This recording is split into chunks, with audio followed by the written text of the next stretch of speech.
கேள்வி ஒன்றாக இருந்தாலும் பதில் எப்படியா இருக்கான், ஆளுக்கு ஏற்ற மாதிரி மாறுபடும். நேரில் வந்துட்டால் என்ன பண்ணிடலாம், எல்லா கேள்வியும் கேட்டு தெளிவாக. அதுக்கு தான் சத் சங்கம். என்னுடைய நோக்கம் எல்லாம் மனிதர்கள் எல்லாம் மகிழ்ச்சியாக இருக்கணும், அவ்வளோதான். பால் உணர்வு வந்தால் அது பேர் காதல். பால் உணர்வு வரலன்னா அது பேர் என்ன இல்லை, காதல் இல்லை. அப்போனா ஒரு ஆணோ அல்லது பெண்ணோ என்ன பண்ணா சேர்ந்து இருந்தால் தான் ஒருத்தர் மேலே காதல். என்னன்னா ஆணுக்கும் பெண்ணுக்கும் வந்து அது பேர் என்ன, காதல். என்னன்னா இல்லை, இது காதல்லாம் இல்லை. புரியுதா நான் சொல்கிறேன்ட்டு? பால் உணர்ச்சி இல்லைன்னா காதல் இல்லை, ஆனால் அன்பு இருக்குது. அங்கே என்ன இருக்கும், காதலிக்க போய் அன்பானவங்களாகிட்டுருப்பாங்க. எனக்கு ஒரு உதயகுமார்னு ஒருத்தர் இருந்தார், மேன் பவர் பண்ணும்போது 2000 இந்த 2000 பிரச்சனை வந்துடும்னு சொல்லிட்டு வெளிநாட்டுக்கெல்லாம் ஆளுங்களெல்லாம் அனுப்புறது இந்த மாதிரிலாம் ஒரு வேலை செஞ்சுருந்தாங்க. அப்போ வந்து டேலண்ட் சர்ச்சு பின்னாக்கள் ஒரு 3-4 கம்பெனி ஆரம்பித்து அது ஆள் அனுப்புறதுக்காக பேசி இருக்கும் போது உதயகுமார்னு ஒருத்தர், பெங்களூரில் இருந்தவங்க, அந்த பேர் தெரில, ஒரு சிங்கு, அனிதா சிங். நான் காதலிக்கு தான் போனேன், ஆனால் ஃப்ரெண்ட் ஆகிட்டேன். கல்யாணம் பண்ணிக்காமல் இருந்தார். ஏன் கல்யாணம் பண்ணிக்காம கல்யாணம் பண்ணி தானேன்ட்டு உதயகுமார். நான் கேட்குறேன், இந்த பிள்ளையெல்லாம் நீ பேசுறியே என்ன, நான் காதலிக்க தான் போனேன் அந்த பிள்ளைய, ஆனால் பேசி பழகி காதலுக்கு மேலே ஆகிட்டோம், அம்மா காதலிக்க முடியலன்னாரு. இது ஒரு வித்தியாசமாக இருக்குது அவங்களுக்கு. அம்மா காதலிக்க முடியலையாம், பொம்பளையே பார்க்க முடியலன்ட்டாரு. போனது என்னமோ நான் பொம்பளையை பார்த்து தான் அட்ராக்ட் ஆகி போனேன். அம்மாவில் கூட பேசி 2 பேரும் பீர் குச்சி ஊரை சுற்றி பப்புகள்லாம் போய் ஜாலியாக இருந்து பக்கத்தில் உட்காந்து பேசி, அவள் வேறு கதை பேச, நான் பேச, குடும்ப கதையெல்லாம் பேச, நாங்கள் 2 பேரும் எப்படி ஆகிட்டான், ஃப்ரெண்ட்ஸ் ஆகிட்டோம். அவகிட்ட எனக்கு காமம் வரலன்றாரு. இல்லாமலாம் போயிடுச்சுன்னு நினச்சிக்க போகிறீங்க, புரியுதா? இப்போ இது காதல் அன்புக்கு கீழே, அன்புக்கு கீழே. ஏன் காதலில் என்ன இருக்கணும், பால் உணர்ச்சி இருக்கணும், அன்பில் என்ன இல்லை. அப்போ 2 பேர் பரஸ்பரம் பேசிக்கினாங்கன்னா என்ன ஆகிடுவாங்க, அன்பானவங்களாக ஆகிடுவாங்க. புரியுதா நான் சொல்கிறேன்ட்டு? என் வயசுக்கு அப்படி தான் பேசுவேன்னு நினச்சிக்காதீங்க.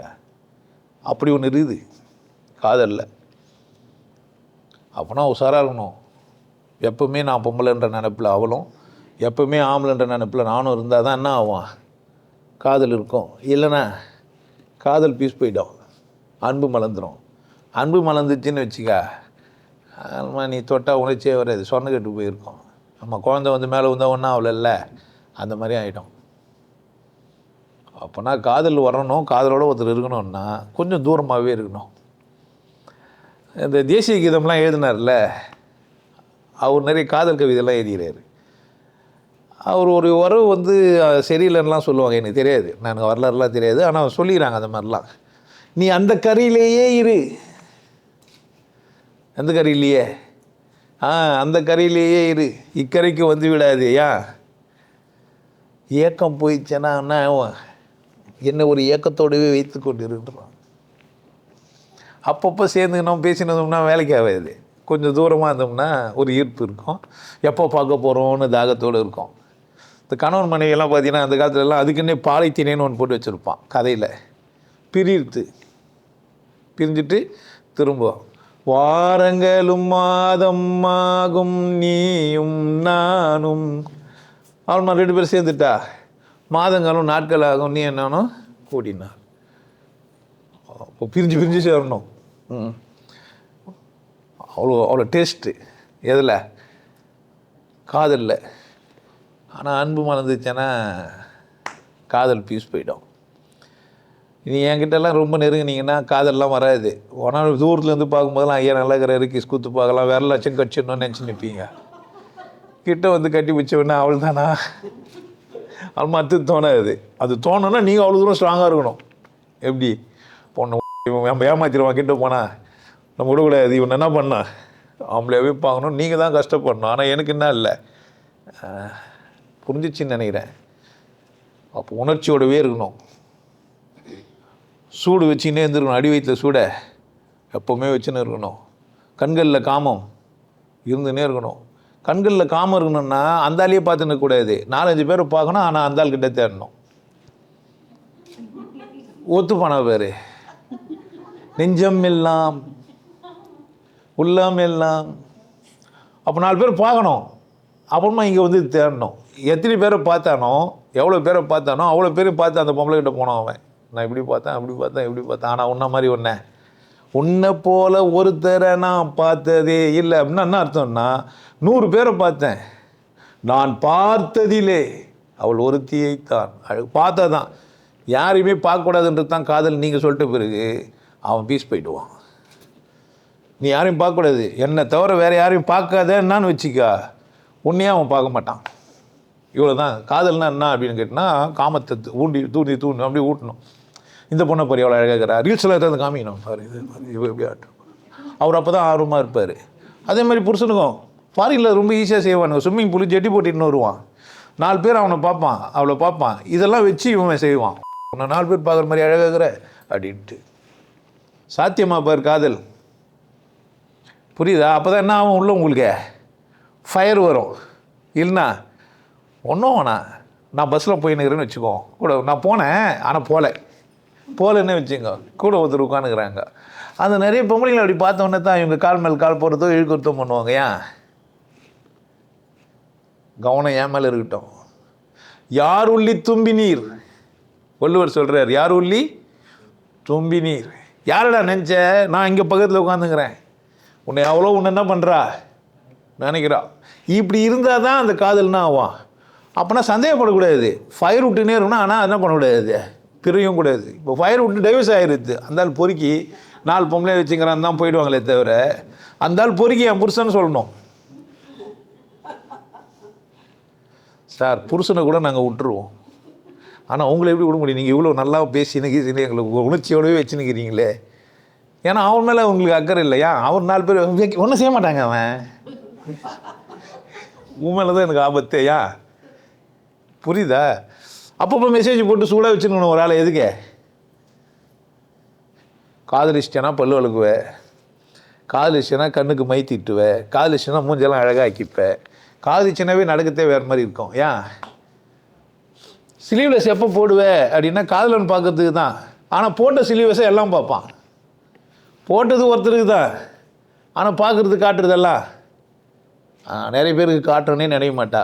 உனக்கு தான் காட்டுறது போட்டேன், எல்லாம் பார்த்தா ஏன் பிரச்சனை அது, நீ பார்க்கலையே, இதுதான் காதல்.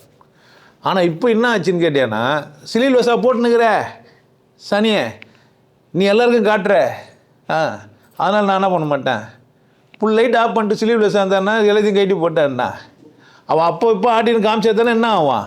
இவன் இப்படி பார்க்கல, இப்படி பார்த்தான், அதை எனக்கு மட்டுமா காட்டுற, கணவன் மட்டும் காணும் அழகை வெளிச்சம் போட்டு காட்டிரியே, செந்தமிழ் நாட்டு தமிழச்சியே, சேலை உடுத்த. நம்ம தமிழச்சிங்கெல்லாம் வயிறு இவ்வளோ பெருசாக இருக்கும், தொடையிலெல்லாம் கோடு கோடாக இருக்கும், தாடி இங்கே வர மாதிரி அங்கே ஒரு தாடி வந்துட்டு இருக்கும். மூத்திரம் பெய்யறதுக்கே தொப்பையை தூக்கி வச்சு தான் மூத்திரமே பெய்யணும். சேலை உடுத்த தயங்கிரியே. காதலிக்கணும்னா என்னென்ன வந்து கற்றுங்க. நான் முதல்ல வேறு மாதிரி பேசினிருந்தேன், இப்போ அப்படியே வேறு மாதிரி ஆகுது. அன்பு மணந்துன்றது உண்மை தான், ஆனால் என்ன பண்ணக்கூடாது, அதை அந்த பக்கம் போடாமல் பார்த்துக்கணும். எல்லை தாண்டக்கூடாது. என்ன எல்லையை தாண்டக்கூடாது? காதல் எல்லையை தானே அன்பாயிடுவேன், அன்பாயிட்டா வேலைக்கு ஆக மாட்டேன், இல்லைன்னா வெறியாகி கொலை பண்ணுவேன். எல்லார்கிட்டையும் சொல்லணுப்பா, அவ்வளோ மோசமான ஒரு லிப்டி பூச்சின்னு தான் போவா, விட்டு வெளியே போய் ஸ்லீவ்லெஸ் தான் போட்டுனுக்கிறான், யாரோ ஒரு சாமியார் கூட தொப்பை பூச்சின்னு போட்டு எடுக்கிறான்னுவேன். டென்ஷன் ஆகிடும். உன் பொண்டாட்டி மட்டும் பத்திரமா வீட்டில் வச்சு பூட்டிங்கிறான் ஒருத்தன் வந்து கமாண்டில். எனக்கு ஒரே சந்தோஷமாக இருக்கும். நாட்டில் இப்போ ஆண்கள் பற்றாக்குறையிலே நான் தாண்டா தீர்த்து வச்சுக்கிறேன். நான் என் காதல் சாம்ராஜ்யத்தில் நான் பேர் பட்டால நினைக்கிறீங்க. மன்மத ராசா மன்மத ராசா பிஞ்சி மனசை கில்லாதே. தாடியெல்லாம் வெள்ளையாயிடுச்சு, வயசாகிடுச்சு, கம்னரியா, அதுவும் பிரச்சனை. அது யார் பிரச்சனை? உன் பிரச்சனை. நாங்கள் தூக்கி போட்டு இடம் பார்த்து தான் எதுவுமே பண்ணுவோம். என்ன பண்ணுவோம்? தூக்கி பார்த்து இடம் போடுவோம், அப்புறமா தான் வேலையே நடக்கும். தூக்க முடியாதவங்களும் வேலை செய்யறது இல்லை. நம்ம தூக்க முடியாத பொருளை சைடில் தடவி பார்த்துட்டு போயிடுறேன்னுவான். வெறும் ஜெட்டி பனியன் மாட்டி வச்சுருக்கோம், பார்த்துட்டு ஊற்றிட்டு இருப்போம், வழிக்கு ஊந்தும் இருப்பான். அது பேர் என்ன கிடையாது, காதல் கிடையாது. ஒன்று அந்த பக்கம் தாண்டியும் போயிட கிடையாது. ரொம்ப அனாவசியமாக எனக்கு காமர் இருந்து சொல்லி படத்தை பார்த்தே வேலை செஞ்சிட்டேன்னா, ஆமாம் பாத்ரூம் எல்லாத்தையும் திறந்து விட்டு படம் பார்த்துன்னு வைப்பான், கடகன்னு ஓடி போய் வந்துடுவான். இப்போ ரீல்ஸ் எல்லாம் பார்த்துன்னுக்கிறேன், கிளாஸு டேப் திறகுறாங்க, அவசரமாக உள்ளே தூக்கின்னு போகிறான், தண்ணி ரொம்பல வெளியே தூக்கின்னு வந்துட்டான். இவங்க வந்து டேப்பு நிறுத்துறாங்க, அந்த டேப்பு திறந்து தண்ணி சொட்டி கிளாஸ் ரொம்பறதுக்குள்ளே வேலை முடிச்சுட்டு வந்துடுறான். எச்ச துப்புறதுக்கடா என்னை பயன்படுத்துறன்ற மாதிரி ஆகிட்டோம். இப்போ காதலில் இப்படியெல்லாம் இருக்குதானா? ஆமாம். பேர் சிவகுமார். ஏன் பாரம்பரியமாக சித்த வைத்தியங்களாம் இருக்கிறாங்க பார்த்துக்கிறீங்களா? ஆமாம். தாத்தா சொல்கிறது கேளுங்கடா, பேர பிள்ளைங்களா வீணாக போயிடாதீங்க, பார்த்துக்கிறீங்களா? அதெல்லாம் சார் மிட் நைட் மசாலா நீங்கள் என்னத்தெல்லாம் பொழுதுன்ற போறீங்க. என் வேலை கடவுள் சொல்லி தரது. போகிற போக்கில் இதெல்லாம் பேசிக்கிறேன். காதலிச்சா அழகாகிடுவீங்க. உங்கள் கண்ணங்கள் பளபளன்னு இருக்கும், மெருகேறி போயிருக்கும். புரியுதா? பாகுபாடு இல்லாமல் எல்லா பொம்பளையும் ரசிப்பீங்க. பொம்பளையும் அப்படி தான், எல்லா ஆம்பளையும் ரசிப்பா. புரிஞ்சிச்சா? ஏன் இப்போது உன் பொண்டாட்டி யாரெல்லாம் ரசிக்கிறான்னு சொன்னால் ஒத்துப்பேன். நீ பாட்டு ஏட்டுக்கிறான் அப்பே, ஓ ரசிக்கும் சீமானேவா ஜோலிக்கும் உடை அணிந்து கலிக்கும் நடனம் புரிவோம், கலிக்கிறது. அப்போ அதை இதை பார்த்தா தான் என்ன ஆவான்? விட்றீங்களா என்ன? பொண்டாட்டிங்க யாருன்னா பார்க்கறதுக்கு விட்றீங்களா? இல்லை புருஷனுக்கு யாருன்னா பொம்பளையை பார்க்கறதுக்கு விட்றீங்களா? பார்த்தாவே வேதனைப்படுற நீங்கள் எப்படி காதலிக்க முடியும்? பாவம் நீங்கள். அதனாலேயே எல்லாம் நத்த மாதிரி ஆகி போய் சும்மா பார்த்து நிற்பீங்க. புத்தருக்கு இங்கே உரிச்சின்ற மாதிரி உங்களுக்கு கீழே ஊறி நிற்கும் நத்தை. ஆமாம், ஒரு நத்தை மட்டும் வச்சுன்னு சுற்றி நிற்பீங்க. அது என்னவா மாறாது? சீரி பாயிற பாம்பா மாறாது. திரும்பவும் சொல்கிறேன், காதல் புனிதமானது. காதல் புனிதமானது. ஒருவனுக்கு ஒருத்தின்றது உடலுறவுக்கு மட்டும்தான். பார்க்குறதுல போகிறதுலாம் சாத்தியம் இல்லை. பலதை ரசிக்கிறவங்க மட்டும்தான் சந்தோஷமாக இருக்க முடியும். ஏன் நீ என்ன சொல்கிறேன்? அதெல்லாம் எதுக்கு? என்ன கேட்டால் ஆண்பம் மாறிடுங்க, இன்னத்துக்கு உங்களுக்கு தொந்தரவுன்றேன் நான். வயசான காலத்தில் இல்லை கழட்டு முத்தம் இல்லை, இது முத்தம் கொடுக்குறதுக்கு வாய் எதுன்னு கூட சொல்லலாம், இப்படியே கூட குத்துக்கலாம், வேலை முடிஞ்சிச்சு. ஆனால் தூரம் இருந்தாங்கன்னா அவங்க அவள் தான் முடிஞ்சிச்சு, அவள் தான். இதுதான் காதல்னா என்ன? ஆம்பளிக்கும் பொம்பளிக்கும் அவசரம் இதை. இப்போல்லாம் சாவரத்தே இல்லை காதலிக்கிறட்டு, ஏமாறதுக்கு தயாராக இல்லை. அந்த காலத்தில் ரொம்ப பேர் ஏமாந்துருக்கிறானுங்க. இந்த நாய் வச்சு சுற்றி இந்த தேவதாஸ் இந்த மாதிரி படங்களை பார்த்தே கெட்டு குடிசவர் ஆகிட்டுக்கிறானுங்க. தாடி விட்டு ஊர் சுற்றுறது, ஆடிக்கு பின்னால் ஆவணி, தாடிக்கு பின்னால் தாவணி, இந்த மாதிரிலாம் கவிதை எழுதி யாரை ஏமாற்றிக்கிட்ட?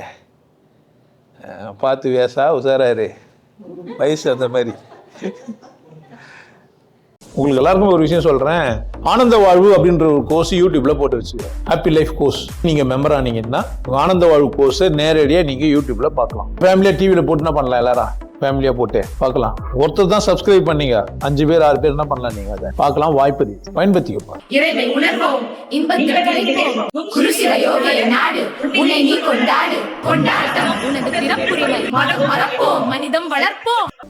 நல்லா இருங்க, சிறப்பாக இருங்க, கொண்டாட்டமாக இருங்க. உங்களை நீங்கள் மதிப்பு மிகுந்தவராக மாற்றுறது உங்கள் கையில் தான் இருக்குது. நல்லா இருங்க. நான் ஒரு வாய்ப்பு, என்னை பயன்படுத்திக்கலாம். நல்லது.